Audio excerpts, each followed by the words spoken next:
Hello, I'm Abby, and today I'm going to show you how to use Art Rage 2 and then some of the stuff you can do on it.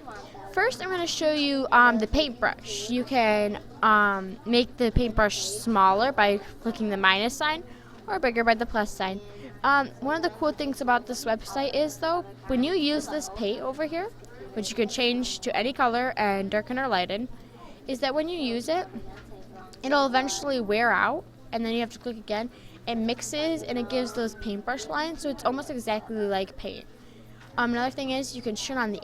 Another cool thing is when you turn on the auto clean, you can click here, and so let's say you use this dark blue that we have, and then you use this dark pink, and sometimes it glitches. Just be patient, and then if you mix it on accident, all you gotta do is click down here until it kind of turns that color, and then you got a fresh new color, which sometimes is glitchy, but you just gotta keep on. Mine just does this, so sometimes you just gotta be patient with it. So let's try cleaning it again. There, see, and now it's back to the original color. So that's one of the cool things you can do with the paintbrushes and stuff. You can change the pressure, how fast it takes to load, and over here, if you just click this little arrow here, and then you can see what you've got here, and you can just click clear layer, and it gets rid of all your stuff instead of clicking the back arrow tons of times. Another cool thing is color options. We can use any kind of color palette over here. This one's a kind of cool looking one. And then you just can use these colors. This one I think kind of lightens more. I don't know exactly how different it is. It's got a little different setup than the other one, but you get this really cool color from it. So you can use that. There's a whole bunch of other ones. After that, there's this one, which I think was our original, so we'll skip that one for now. So we'll go back to that one. And there's this one where it's just pretty much just all the blues. Or, no, it's just got a whole palette, so you just change it over here, and the whole palette just changes to this color. So let's say we want to do dark pink. You got a whole palette of pink that you can just choose for how lighting or darkening. So we just gotta, we'll just kind of get these colors on here, see what they all look like. Just if we will, there we go. Let's get this vibrant pink from it. Let's see what other colors palettes they have here. Right here is one. You have lightening or darkening, I believe, over here. Oh, mixing it with blue, I believe. I don't know exactly what it's doing.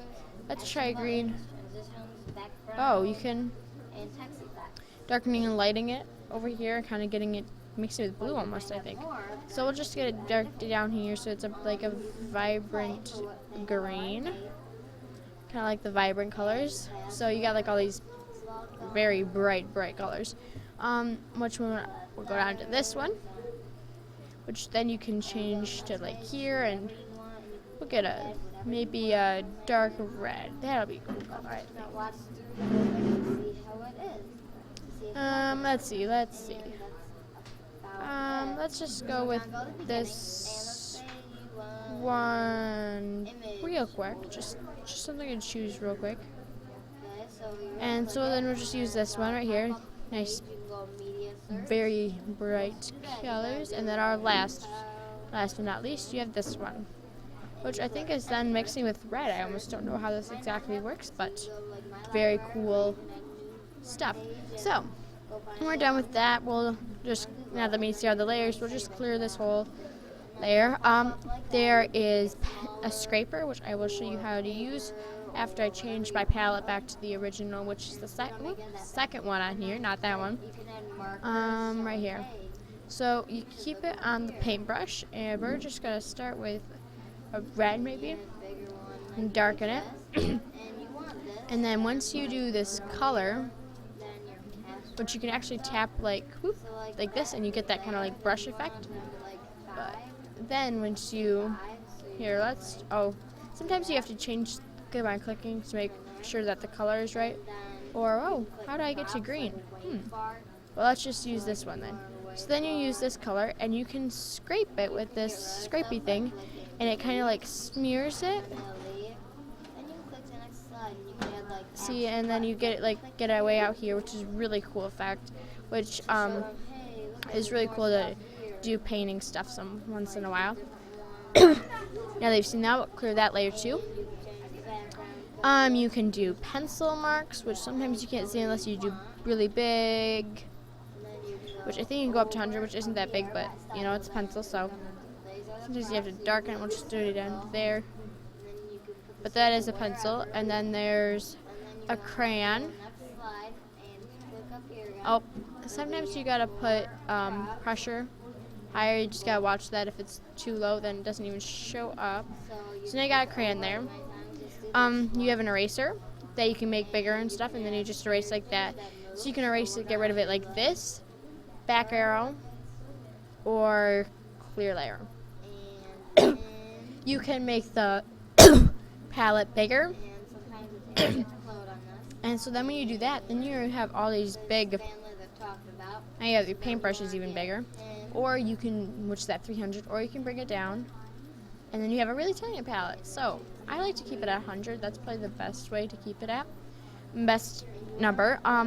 There's stencils down here that you can work with too, but most of the stuff that you want to use are up here. There's stuff you can do over here. Clear layers also under the edit. Undo is there. Help. Anything you want to do here, select language, which I haven't even tried yet, but you can mess around with that too. You can exit out, which I'm not going to do. You can save it. So we're just going to cancel that. And then you can minimize. Whoop.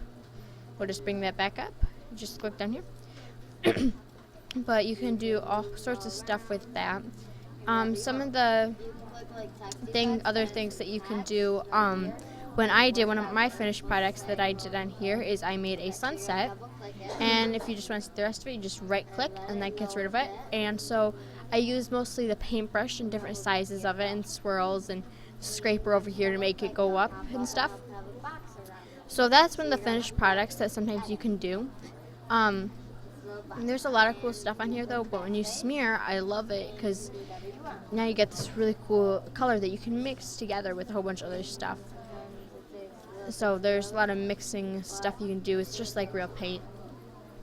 So if you mess around with this and start working with it and use all the other tools, you can eventually get something like my sunrise painting and see what else you can do with it. Well, that's Art Rage 2 for you. Bye. Let me just see where I can stop this. Sorry, I got sound on it, so you don't need sound. Did I even have that up?